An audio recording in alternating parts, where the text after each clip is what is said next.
Hey everybody, I wanted to take you through your mini lesson for this week.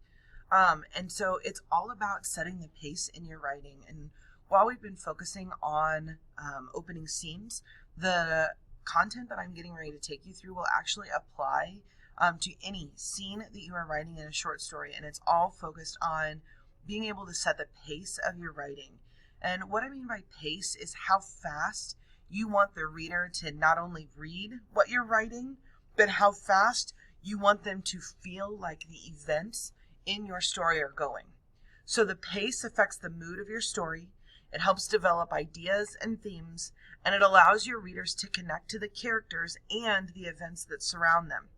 So I've got a really good example here for you. It's from A Christmas Carol by Charles Dickens. And it says, "Mind, I don't mean to say that I know, of my own knowledge, what there is particularly dead about a doornail. I might have been inclined myself to regard a coffin nail as the deadest piece of ironmongery in the trade, but the wisdom of our ancestors is in the simile, and my unhallowed hands shall not disturb it, or the country's done for. You will therefore permit me to repeat emphatically that Marley was as dead as a doornail." So what this does, I love this little example here because it is an exploded moment, a mini version of one. And this paragraph is placed at the very beginning of the story and the exposition and the opening scene because it establishes the character of the narrator as someone who's prone to tangents, like somebody who's telling a story around a fire, right? Somebody who launches into a story and they're like talking about 16 other things before they come back to the actual point of the story. And it's really important that this is a part of the whole story. And so I really, really love this example. What I want you to do now is I want you to open up your writer's notebook. And just like I've done the last couple of times, I have dropped in your mini lesson. You can navigate there however you would like to. But you have a mini lesson in here already about controlling the pace of a story. And so what I want you to do during this video is I want you to focus on simply highlighting the different examples or the different ideas that make the biggest difference to you. I was trying not to make you take all of these different notes. I know there's a lot of writing on these slides, but it's important to me that you have this to come back to because it's going to be such an important part of other things that we do. So again, you're looking at the Controlling the Pace handout in your mini lessons section. And as we're working together, again, I want you to highlight, and that's going to start with what you see up here at the top. Okay, so I want you to focus on highlighting things that are significant to you, things that you think are going to help you to do a good job with pacing in your own writing. So the very beginning up here, the pacing affects the mood of your story, helps identify ideas and themes, and allows your readers to connect to the characters and the events that surround them. If it were me and I were you, that would definitely be something that I would highlight because that's the whole point of pacing. And so just like with any of these writer's moves that I've been telling you about, if you are doing them just to do them or just because I told you to, it's not going to come across the way that you want it to in your writing. The goal is to actually accomplish something by using these different techniques and to really invest in your story and in these things to communicate ideas that previously you felt like you needed to state outright. So I want you to think about the fact that a single story can't and shouldn't be all fast or slow, right? It may be something else that you choose to highlight. And what that means is in real life, right, there are moments that we feel like go by like molasses, and there are moments that feel like they fly by, right? There should be a trade-off between those two things. It provides a variety and it makes the story interesting. That's why we started with exploded moments, because many of you tend to go with faster paced writing, and it's difficult for you to be able to slow down and really take your time with things. So you want a variety. There is also no formula for a great story, right? It can be either fast or slow, depending on how it's told. Again, more things that I might highlight. You could bold things. You can do whatever you want, right? So I don't want you to be afraid to play with your story's pacing. I want to make sure that you are spending time truly considering, like, what is going to be the best pace for this to be going at right now, and how is it going to influence my characters? So there are ways to slow down the pace and there are ways to increase the pace. So slowing down the pace, it focuses on lengthening sentences. We've talked about sentence length on an ALF now. And so it's really important to know that when we're talking about lengthening sentences, that does not mean run-on sentences. You guys, at this point in the school year, we should be at the point where all sentences start with capital letters. They all end with punctuation. There is no such thing as a comma that just has an infinite number, or a sentence that has an infinite number of commas and just keeps going and going and going, right? We've got to have ends to our sentences, but our longer sentences are going to involve really deep descriptions. And that's actually the second one of these ways that we slow down the pace, right? It's really important that we go through and we actually add descriptions. Again, that's why we did our sensory details focus that we did, right? We want to pull in all of those 5 senses that make sense so that we're giving a reader a more rich experience. You can use flashback and backstory. And I want you to notice over here in your notes, I've talked about each of these different ways to control pace. And then I've tried to give you a specific example here. In just a second, we're going to pause and we're going to focus on things that slow writing down. And I'm going to give you a minute to read through some of these, but you'll notice that there's no example provided for using flashback and backstory, and here's why. It takes a very skilled author, a very skilled writer, to do flashback and backstory really well. Some of you who are ready for a challenge, I would really encourage you to do this. And if you need some examples, you are more than welcome to reach out to me.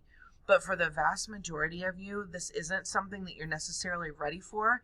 I just need it as a technique in the back of your mind so that you know this is a way that authors typically slow down the pace of their writing. And then another thing that authors do is they add more introspection, right? Those inner thoughts, the thought shots, right? Things that nobody else sees and things that nobody else hears, but that we as the audience get this privilege of experiencing because we know what's going on in the narrator's mind. What I want you to do right now is I want you to pause the video and I want you to read through all of these ways to slow down pacing. And I want you to highlight things that are significant to you, and anything that you have questions for, I want you to comment out to the side so that I can see those questions when I'm going through your notebooks. It's important for me that I'm at least able to see something highlighted in each section, whether it's the example that meant something to you or the particular description that I have underneath each thing so that I can see that not only you've read it, but that I know kind of where your interaction level was. So pause the video, complete that, and then come back and start the video again. Okay, so now that you have finished looking through the slowing things down, if you go down to the next slide, you'll notice that what's at the top, this is identical to what was on the first page, so there's no need to go back through that again. But these are ways to speed things up in your writing. So you can shorten your sentences. Again, we know that varied sentence length is super important for what we're doing, so you're welcome to do that. Short clip sentences, even one-word sentences, can do a lot to move a story forward and to really pick up the pace. You need to use more dialogue when you're trying to speed up a story, especially short, maybe like one-liners that people are saying back and forth to each other. It can even be super effective to cut people off in their speech to move forward your dialogue and to move forward the pace of your story. You can use cliffhangers in your story. And again, it's possible to have a story that has multiple what feel like cliffhangers. So when you're crafting individual scenes, really what you're doing is there's kind of an end and a transition at the end of each scene. It's possible to have a little bit of a cliffhanger that doesn't get picked up until later in the story, just like it's possible to have a cliffhanger at the very end of your story that never gets picked up at all, that's left to the mind of your readers. So cliffhangers just mean that something in that moment right then and there doesn't have to be resolved. It can be resolved later on in the story, or it could be resolved not at all. And then the last way to really increase pace is to increase action. The more that your characters are moving and doing, the better off you're going to be in terms of picking up the pace of your story. I really want to caution you with that and with those short sentences, though. What you don't want to do is focus too much on trying to make things short or trying to make things really fast to where you sacrifice some of the other things that you need, some of the descriptions and details. It's possible to still have really rich writing in the midst of a short sentence or in the midst of an action-packed scene. So what I want you to do again right now is I want you to pause the video. I want you to read through all the ways to speed things up, read through the examples. I want you to highlight and focus on things that are helping you to understand the different techniques and or things that are in the examples. And then I want you to make comments with questions that you have about how to do those things in your own writing.